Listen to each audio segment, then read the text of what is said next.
আচ্ছা, কালকে যেহেতু পরীক্ষা তাই জন্য কালকে কি মেনটেন করতে হবে, প্রত্যেকটা অপশানকে যারা এমসিকিউর যে অপশানগুলো থাকবে প্রত্যেকটাকে দেখতে হবে। প্রথমের অপশানটার সাথে সাথে কিন্তু পরের অপশানগুলোকেও দেখতে হবে, ঠিক আছে।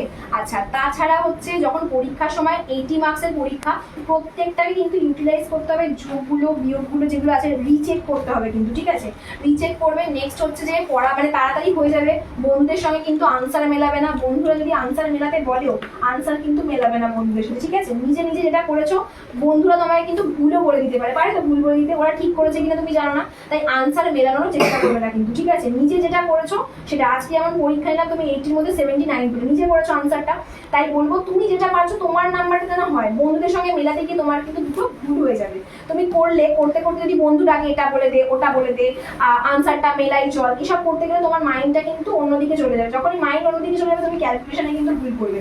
আর ইজি পেলে ওভার কনফিডেন্ট হয়ে গিয়ে কিন্তু করতে যাবে না, প্রত্যেকটা অপশানকে চেক করবে। হয়তো প্রথম অপশানটা অপশান এ আছে মনে করো, যেটা অপশান বি আছে, সিতে হয়তো দিল এ আর বি বোথ, তাই প্রত্যেকটা অপশানকে কিন্তু চেক করতে হবে, ঠিক আছে।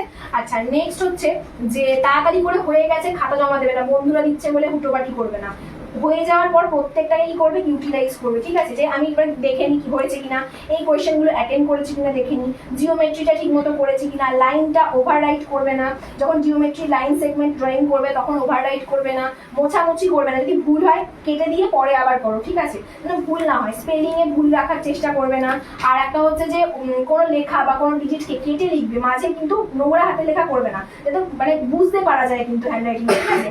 আর একটা হচ্ছে যে প্রত্যেকটা ম্যাথকে মানে আগে এটা সেটা খাপছাড়া করবে না, পর পর করার চেষ্টা করবে। আর প্রত্যেকটা কোয়েশ্চেনকে পড়বে, পড়ে বুঝে পড়বে, যে আমি আমার মতো পেয়ে গেছি না বুঝেই আমি করে দেবো, এরকম কিন্তু করবে না, ঠিক আছে। আর লাস্ট চেষ্টা করবে টাইম ম্যানেজমেন্ট করে করার, অনেকক্ষণ বসে বসে করবে না। একটা ম্যাথ যদি না পারো অনেকক্ষণ কিন্তু সেটাকে নিয়ে ইগোতে চলে যাবে না, যে আমি করবো, এটা করেছি তো ম্যামের কাছে, আজকে পারছি না কেন, তো ওটাকেই করতে থাকি, এরকম কিন্তু করবে না, ঠিক আছে। মানে চেষ্টা করবে যেগুলো পারছি না অনেকক্ষণ একটা অঙ্ককে নিয়ে বসে থাকবে না কিন্তু, ঠিক আছে। আর ওভার কনফিডেন্ট হবে না। সব যেহেতু রেডি, আজকে 80-র মধ্যে থেকে 79 পেলে, তাই আগে কোশ্চেন পেপারটা পড়ে কিন্তু সলভ করবে। এমসিকিউ কিন্তু সব পারবে, অপশনগুলোকে পড়বে, গ্রেটার দ্যান লেস দ্যান গুলিয়ে ফেলবে না। আচ্ছা, গ্রেটেস্ট নাম্বারগুলো যদি বাঁচতে বলে অ্যাসেন্ডিং ডিসেন্ডিং এ গুলিয়ে ফেলবে না, ভালো করে পড়ে করবে, রাফে দরকার করে লিখবে, মাল্টিপ্লিকেশন ডিভিশন মুখে করবে না, লিখে লিখে করবে, টাইম লাগুক অল্প, কিন্তু মানে মুখে আন্দাজ করতে গিয়ে পুরোপুরি ভুল যেন না হয়ে যায় কিন্তু, ঠিক আছে। আর রিচেক করবে কিন্তু, বারবার রিচেক করবে। আর বেছে বেছে করা দরকার নেই, সব কটা কোয়েশ্চেন যেন পড়ার টাইম থাকে। আর বন্ধুদের সঙ্গে একদম আলোচনা নয়, কারণ ওরা তোমাকে ভুলও বলে দিতে পারে। তুমি ওদের সাথে কথা বলতে গেলে তো তাহলে কি হলো, তোমার মাইন্ডটা অন্যদিকে চলে গেল আর তুমি একটা ক্যালকুলেশনে ভুল করে দাও, খাতা থেকে যেন মাথা না ওঠে। আর পরপর কিন্তু সব কটাকে চেক করবে, রিভিশন করবে। অল দ্য বেস্ট, ভালো করে দেবে এক্সাম, ঠিক আছে। ভালো করে যেন আমি যেন ফুল মার্কসের জন্য আর কি পাই আর কি, ঠিক আছে, এরকম।